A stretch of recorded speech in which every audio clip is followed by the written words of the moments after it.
नमस्कार दोस्तों, ये है भगवद गीता की अध्याय नंबर 14 गुणत्रय विभाग योग। श्री भगवान बोले, ज्ञानों में भी अति उत्तम उस परम ज्ञान को मैं फिर कहूंगा जिसको जानकर सब मुनिजन इस संसार से मुक्त होकर परम सिद्धि को प्राप्त हो गए हैं।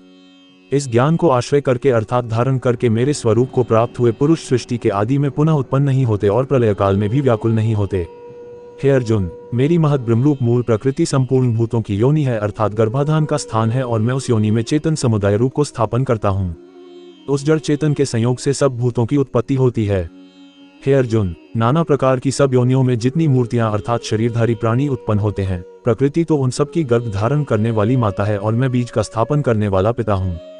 हे अर्जुन, सत्वगुण, रजोगुण और तमोगुण ये प्रकृति से उत्पन्न तीनों गुण अविनाशी जीवात्मा को शरीर में बांधते हैं। हे निष्पाप, उन तीनों गुणों में सत्वगुण तो निर्मल होने के कारण प्रकाश करने वाला और विकार रहित है, वह सुख के संबंध से और ज्ञान के संबंध से अर्थात अभिमान से बांधता है। हे अर्जुन, रागरूप रजोगुण को कामना और आसक्ति से उत्पन्न जान, वह इस जीवात्मा को कर्मों के और उनके फल के संबंध से बांधता है। सब देहाभिमानियों को मोहित करने वाले तमोगुण को तो अज्ञान से उत्पन्न जान, वह इस जीवात्मा को प्रमाद, आलस्य और निद्रा के द्वारा बांधता है।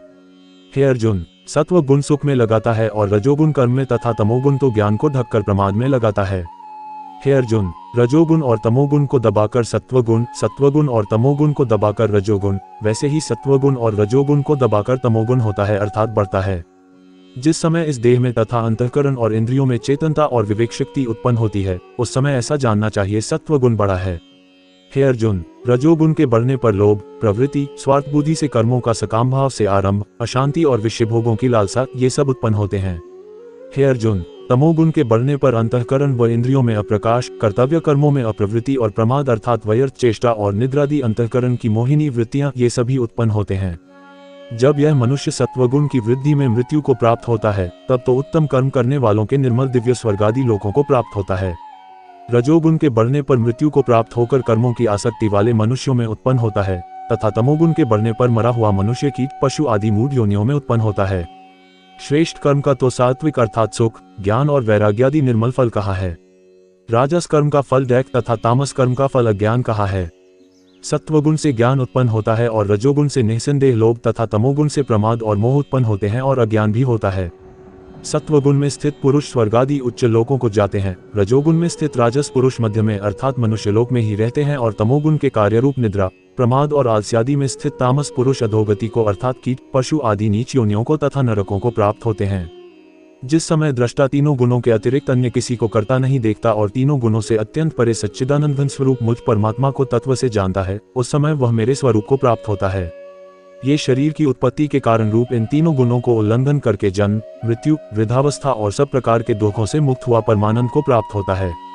अर्जुन बोले, इन तीनों गुणों से अतीत पुरुष किन किन लक्षणों से युक्त होता है और किस प्रकार के आचरणों वाला होता है तथा हे प्रभो, मनुष्य किस उपाय से इन तीनों गुणों से अतीत होता है।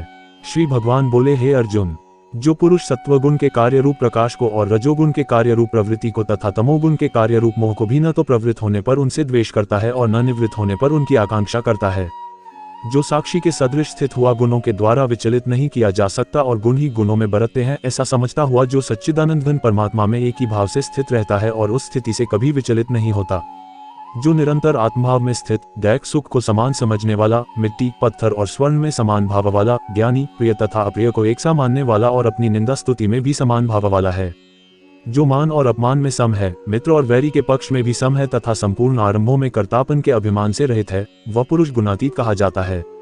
और जो पुरुष व्यभिचारी भक्ति योग के द्वारा मुझको निरंतर भजता है, वह भी इन तीनों गुणों को भली भांति लांघ कर सच्चिदानंद घन ब्रह्म को प्राप्त होने के लिए योग्य बन जाता है, क्योंकि उस अविनाशी परब्रह्म का और अमृत का तथा नित्य धर्म का और अखंड एकरस आनंद का आश्रय मैं हूँ।